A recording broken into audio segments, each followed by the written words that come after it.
So up till here we have discuss, ठीक है, the structure of the entire muscle, ठीक है, किस तरीके से इसमें मसल बंडल्स ऑर्गेनाइज होते हैं, ठीक है, और मसल सेल्स के बारे में हमने डिस्कस किया था.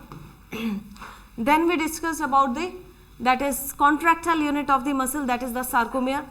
एंड सार्कोमेयर में हमने इन फिलामेंट्स के बारे में, जिसको हम क्या कहते हैं, मायोफिलामेंट्स के बारे में डिस्कस किया था, that is actin and myosin. ठीक है, so today will be studying about the mechanism of muscle contraction. ठीक है, अब मसल कॉन्ट्रैक्शन के मैकेनिज्म को समझाने से पहले again I will explain you the structure of the muscle cell. उसमें कुछ चीज़ें जो हैं वो जाननी बहुत ज़्यादा ज़रूरी है before we come to the mechanism of muscle contraction.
So,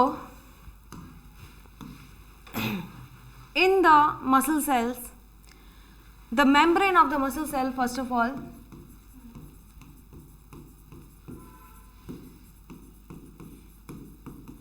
is called sarcolemma. In the muscle cell, that is endoplasmic reticulum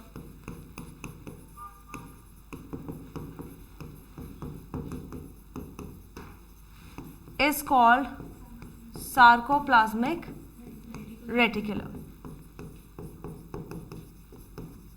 So muscle cells में जो आपको एंडोप्लाज्मिक रेटिकुलम मिलती है उसको हम क्या बोलते हैं, sarcoplasmic reticulum. And what is special about this sarcoplasmic reticulum? It is the store house of calcium ions.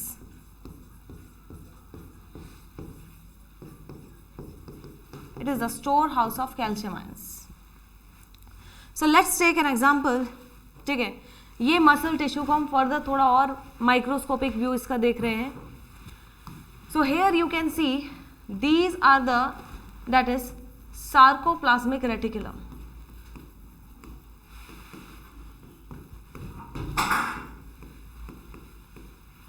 और यहाँ पे इस तरीके के मैंने टिब्यूल्स बनाए हैं.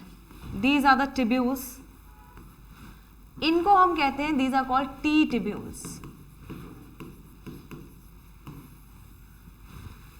They play a very important role in the muscle contraction. मैंने आपसे कल एक बार डिस्कस की थी कि जो हमारा मसल टिश्यू है ना वो एक एक्साइटेबल टिश्यू है.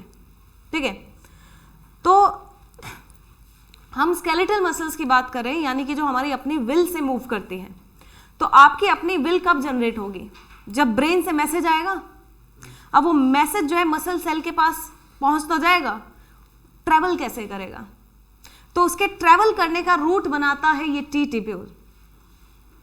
तो जो वेव ऑफ आपका जो डीपोलराइजेशन की वेव यहाँ पे आएगी मसल सेल के पास एट द न्यूरोमस्कुलर जंक्शन, वो ट्रैवल कैसे करेगी? Via these T tubules.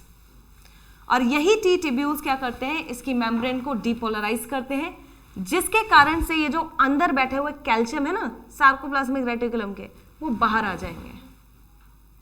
ठीक है, so let us understand step wise manner में हम मसल कॉन्ट्रैक्शन को स्टडी करेंगे.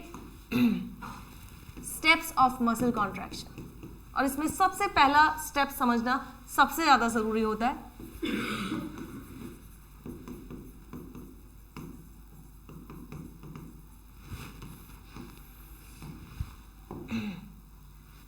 तो step number 1,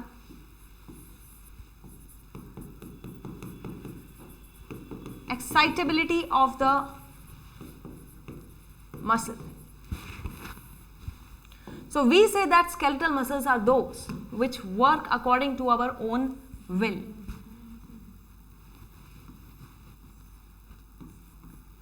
It means the message for their contraction must be coming from the brain. ठीक है, तो आपका कोई भी बॉडी का जो एक्शन है ना, जैसे अगर मैं इस समय व्हाइट बोर्ड पे लिख रही हूं तो ये मेरी मसल्स कॉन्ट्रैक्ट कर रही हैं, और ये ऑर्डर, ये कमांड कहाँ से आ रही है, यहाँ से आ रही है, सीएनएस से आ रही है. सो सीएनएस से आ रही है हमारी command via the efferent nerves. ठीक है, यहाँ से आ रही है command for the muscle contraction. किसके द्वारा भाई, नर्व्स. ठीक है, तो ये हमारा let's say this is a neuron.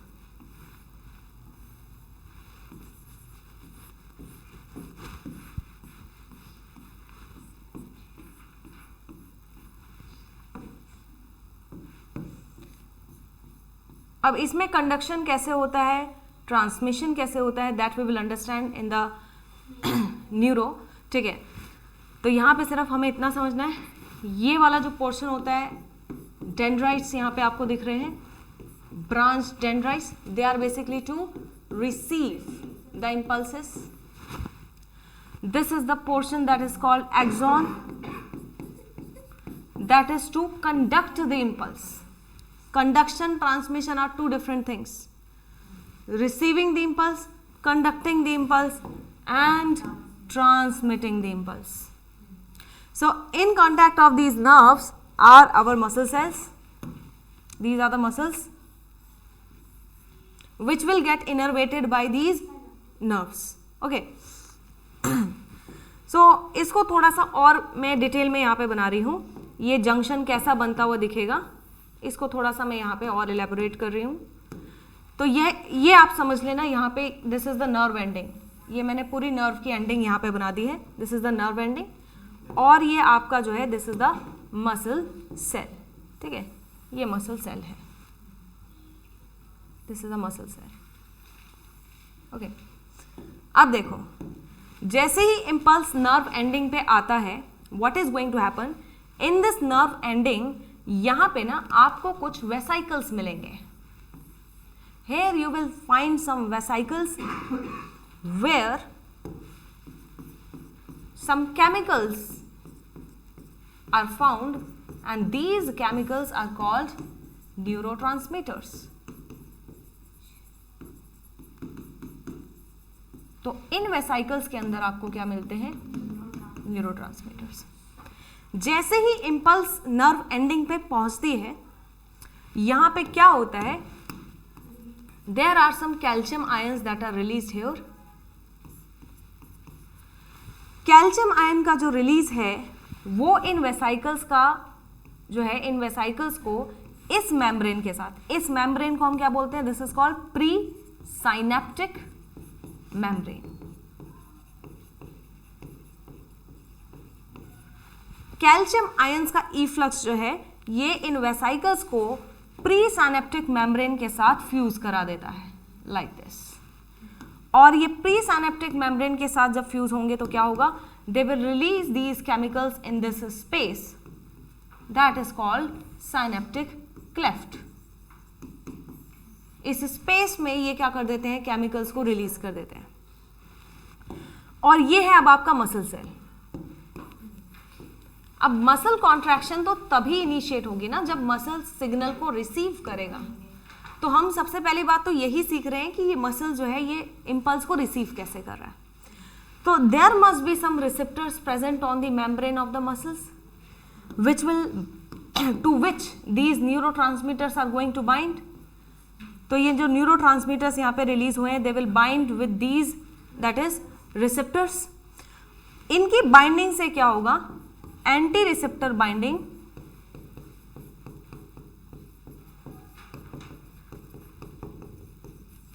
will excite the muscle tissue.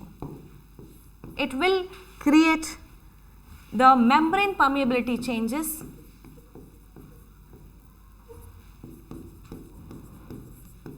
in the muscle cells. और वो चेंजेस कैसे होते हैं, वो इलेक्ट्रिकल चेंजेस बेसिकली हम स्टडी करेंगे, that is in the neural control,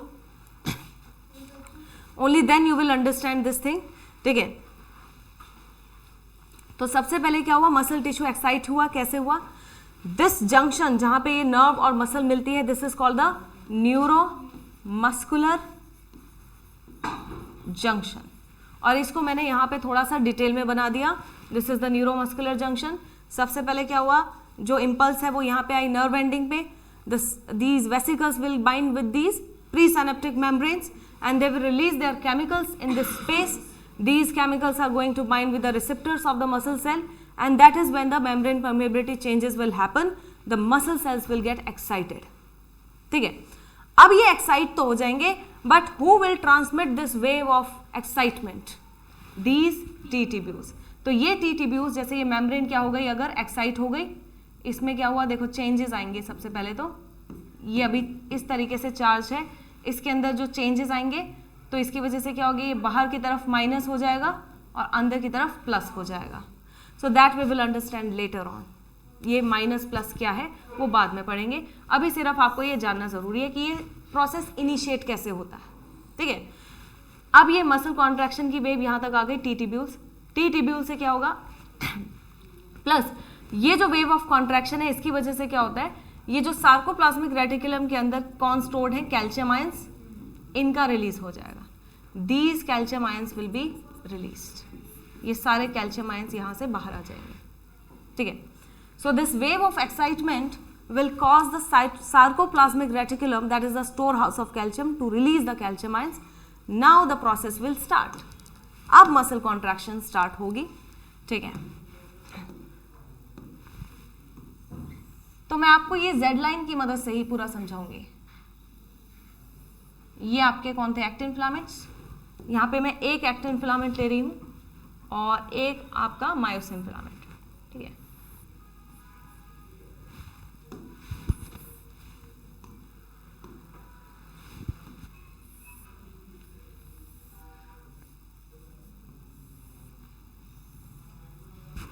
So this is the myosin and this is the actin.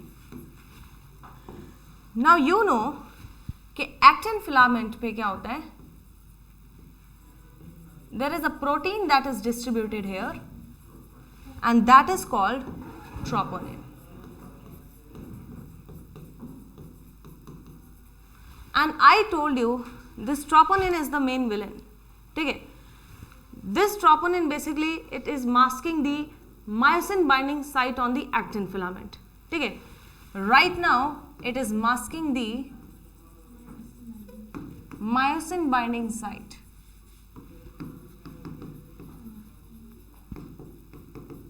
on the actin filament. तो सबसे पहले स्टेप में हमने देखा the impulse reaches the muscle cell,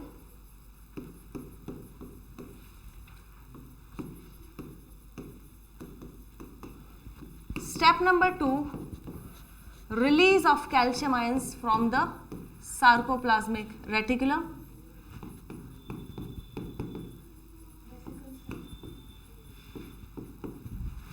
Now as soon as the calcium ions are released from the sarcoplasmic reticulum, what will happen, ठीक है, it will take away this troponin, it will engage with this troponin. Calcium आकर के क्या करेगा, ये हमारा calcium है और दिस इज द ट्रोपोनिन, ठीक है। ये ट्रोपोनिन के साथ जब बाइंड हो जाता है ना, तो ट्रोपोनिन का ये जो एक्टिन फिलामेंट पे ना इसका होल्ड काफी ज्यादा कमजोर हो जाता है, so it will gate removed by these calcium ions, ठीक है। अब क्या होगा, यहाँ पे अगर ये ट्रोपोनिन आप हटा दोगे यहाँ से, what will happen, so now the myosin binding site on the actin filament is free, ठीक है। अब ये myosin, ठीक है, अब देखो, now this site is free of troponin. As soon as the villain will go, what will happen, the lovers will meet, ठीक है। so myosin is meeting the actin filament, but इसके लिए भी क्या होता है, एनर्जी का एक्सपेंडिचर चाहिए होता है, ठीक है. So now by utilising the energy from ATP, ठीक है, this myosin head it is going to bind with this actin filament. ठीक है. तो सबसे पहला step number 3, myosin head binds with the actin filament by using the energy from ATP. तो ATP से energy लेकर के मायोसिन का हेड इस तरीके से था पहले, ठीक है, अब ये एक्टिन फिलामेंट के साथ बाइंड हो गया है. ठीक है, अब देखो क्या होगा.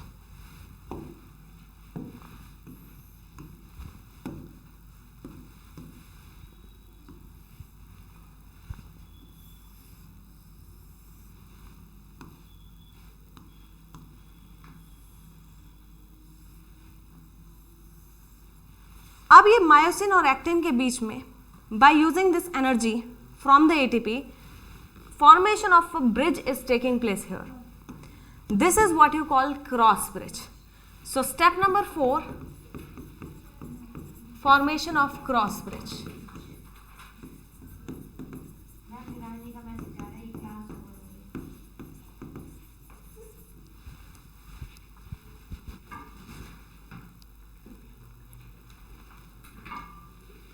ये तुम्हारा फोन एक बार इसको ऑन करो. अच्छा.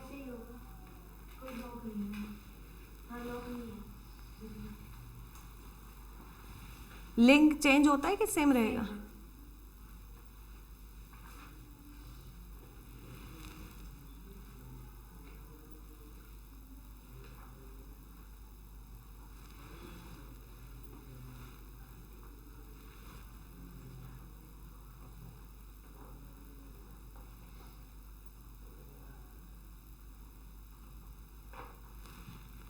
स्टॉप कर दिए?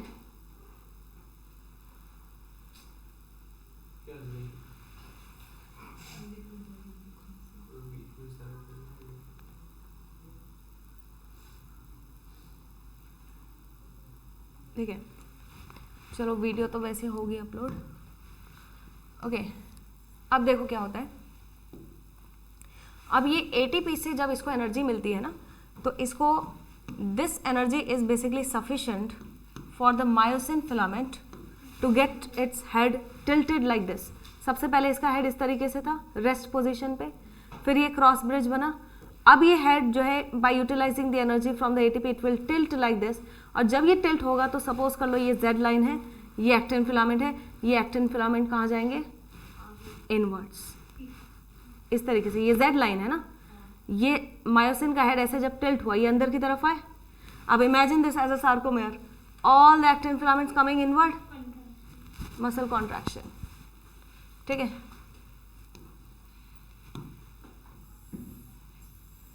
so by using the energy from the ATP the myosin head is going to tilt like this, because of which what is going to happen, all the actin filaments are going to be pulled inwards. अब आप इसको पूरा sarcomere के तरह देखो. ठीक है, keep this picture together. सभी, ठीक है, मायोसिन फिलामेंट्स के हेड अगर इस तरीके से टिल्ट करेंगे लाइक दिस, ठीक है, ये जैसे ये पूरा मायोसिन फिलामेंट है ना, इसके हेड्स इस तरीके से अंदर की तरफ ऐसे टिल्ट करेंगे तो क्या होगा? Actin filaments will come towards. ठीक है, ये आपके जो है this was the I band, ये ए बैंड की तरफ आएंगे ये, और सारे एक्टिन फिलामेंट्स अगर ए बैंड की तरफ आएंगे that is what will happen, this sarcomere will shorten. और सार्कोमेयर शॉर्टन होगा, सभी सार्कोमेयर शॉर्टनिंग होगी, पूरा मसल का कॉन्ट्रैक्शन होगा. ठीक है, so this is what you call the power stroke. Power stroke. By using the energy from the ATP, the myosin head will tilt itself, pulling the actin filaments inward, resulting into the shortening of sarcomere. So pulling the actin filaments inward,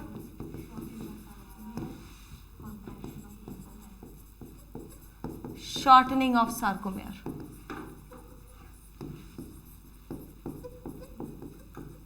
ठीक है,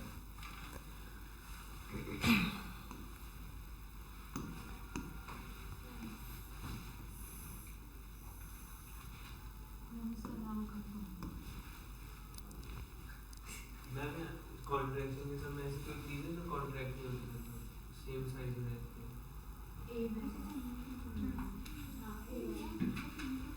एक band हो गया ना जिसके अंदर बस एक फिलामेंट आता है। हाँ अभी हम आएंगे उस पर, इसको सारी पिक्चर को एक साथ रख करके देखेंगे। ठीक है,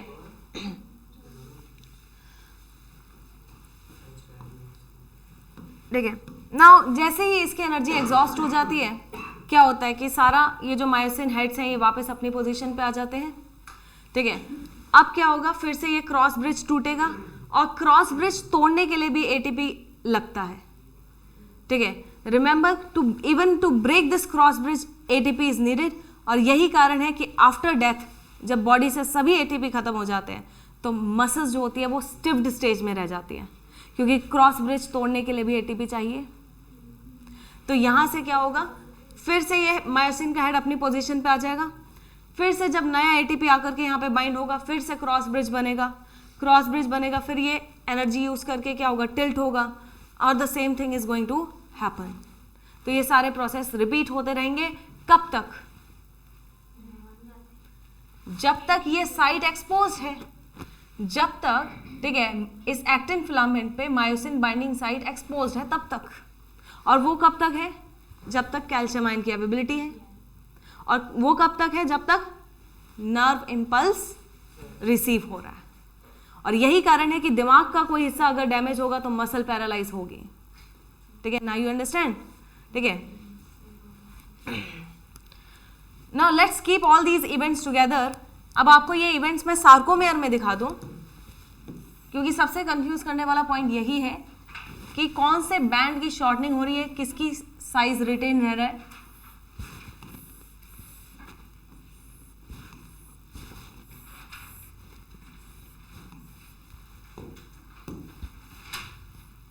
तो मायोसिन हेड की पोजीशन देखना।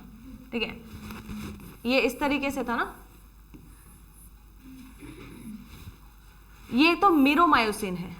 अब सभी मीरोमायोसिन को अगर आप जोड़ दोगे, यहां पे जैसे एक मीरोमायोसिन आपने उठाया, it will appear like this, और मीरोमायोसिन लोगे it will appear like this. ये इस तरीके से आपका पूरा ये myosin filament, that's why it appears like this. ठीक है, ये बहुत सारे मीरोमायोसिन को जोड़ करके बना है। तो इसके हेड इस तरह देखो किस तरीके से अपीयर हो रहे हैं, लाइक दिस।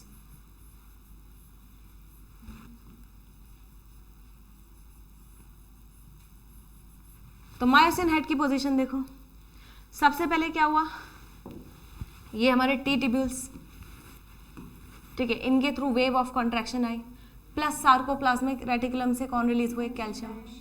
कैल्शियम ने क्या किया, जाकर के यहाँ पे जो ट्रोपोनिन था इनको हटाया। ठीक है, ट्रोपोनिन हटे तो क्या हुआ, मायोसिन का हेड इस तरीके से यहाँ पे क्रॉस ब्रिज बना दिया। और क्रॉस ब्रिज बना के बाद उसके बाद क्या हुआ, यहाँ पे पावर स्ट्रोक। और पावर स्ट्रोक होते ही क्या हुआ कि सारे एक्टिन फिलामेंट्स अंदर की तरफ आ गए। ठीक है, सो कॉन्ट्रैक्टेड स्टेज में ये कैसा दिखेगा, how will the sarcomere appear in the contracted stage.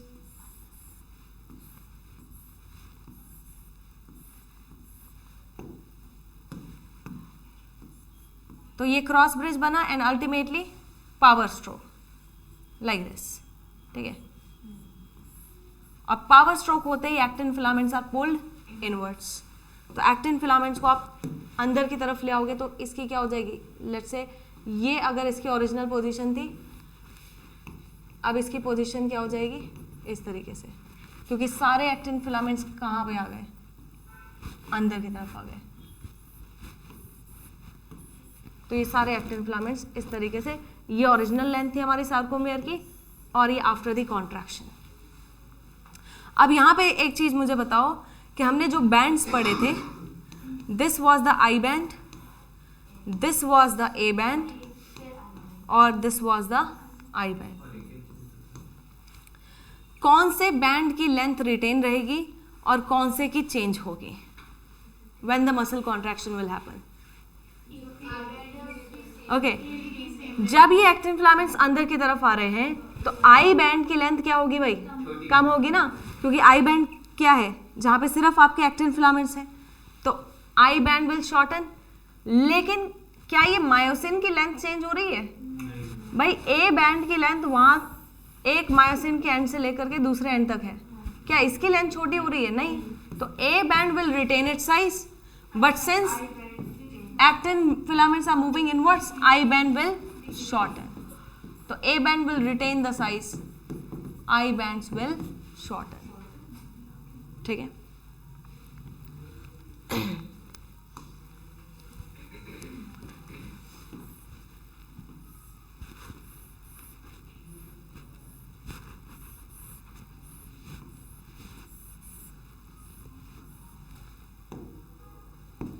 During the contraction the length, ये आ गए एक दूसरे के क्लोज।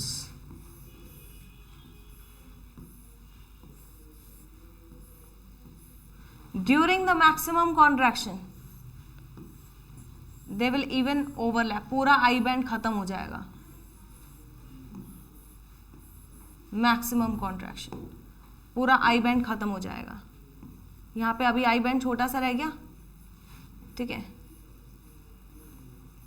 अब यहां पे देखो आई बैंड गायब हो गया पूरा।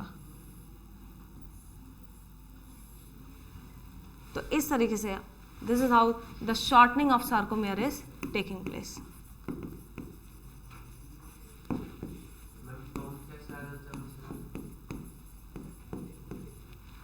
सॉरी, पंप मतलब थोड़ी टेक्निकल टर्म्स में बताओ, वो जिम वाली टर्म में नहीं। आप एक्सरसाइज करोगे हाँ मसल एकदम फूल सी जाती है अंदर। हाँ, तो वो ओवर कॉन्ट्रैक्शन की वजह से ना, ठीक है, या फिर उसके लैक्टिक एसिड एक्यूमुलेशन हो सकता है, ऑक्सीजन डेट हो सकता है, ठीक है। तो ऑक्सीजन डेट जब पूरा हो जाएगा तो ठीक है, फिर से आपका क्या होगा, तो अभी आपको बताती हूँ oxygen debt and all that, then we will see, ठीक है। So sources of energy for the muscle contraction.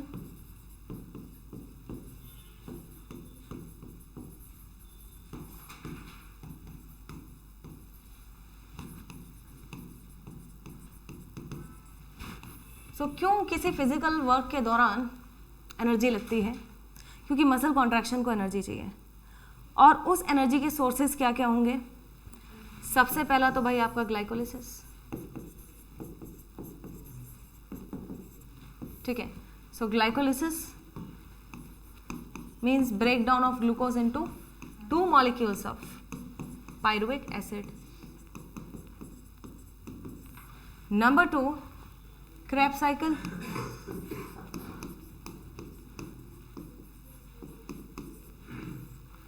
तो एक तो ये हो गया हमारा major source of ATP. Apart from this, some muscle proteins, creatine phosphate,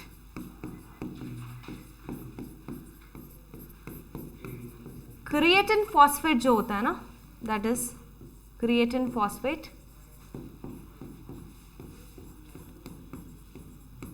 it act as a that is phosphate transfer protein।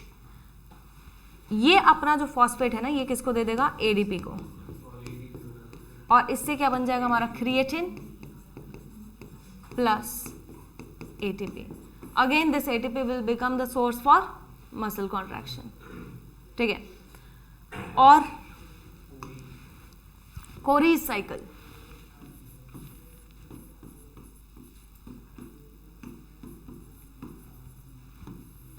So during the muscle contraction जब इन सभी sources से एनर्जी नहीं मिलेगी तो क्या होगा? जब इन सभी सोर्सेज से एनर्जी नहीं मिलेगी, क्यों नहीं मिलेगी? क्योंकि ऑक्सीजन का डेट हो गया। So during the oxygen debt pyruvic acid will enter into an alternate pathway, that is lactic acid fermentation, leading to the accumulation of lactic acid in the muscles. अब ये जो लैक्टिक एसिड मसल में बनती है, इसका होता क्या है? तो some of it is used in providing the energy, तो कुछ तो इसको एनर्जी प्रोवाइड करने में यूज हो जाती है. Rest of the lactic acid goes to the liver. In the liver, what is going to happen? This lactic acid will get converted into glycogen. फिर ये ग्लाइकोजन टूटेगा और कहाँ एंटर कर जाएगा? ब्लड में, in the form of glucose. और फिर ये ग्लूकोज मिल करके क्या बना देगा? ऑल द ग्लूकोज ये मिल करके फिर से क्या बना देंगे? ग्लाइकोजन. और फिर ये ग्लाइकोजन आपके मसल में स्टोर हो जाएगा. So the same thing is going to happen. ठीक है, फिर ऑक्सीजन डेथ हुआ, फिर ये ग्लाइकोजन किस में कन्वर्ट हुआ? पायरुविक एसिड में. पायरुविक एसिड से फिर से लैक्टिक एसिड बना. Some of it will give you that is directly the energy, some of it will move towards the liver. ठीक है, it will get converted into glycogen. तो this is what you call the Cori's cycle. और इसी के accumulation के कारण क्या होता है? बहुत दिनों बाद जब आप कोई स्टर्नस काम करते हो, जैसे बहुत टाइम बाद आप एक डंबल उठाओगे, ठीक है, और पिछले 3 महीने में एक्सरसाइज की नहीं है, तो ऐसा पेन होगा ना बस. ठीक है, ठीक है, इसको वो कर दो, स्टॉप कर दो.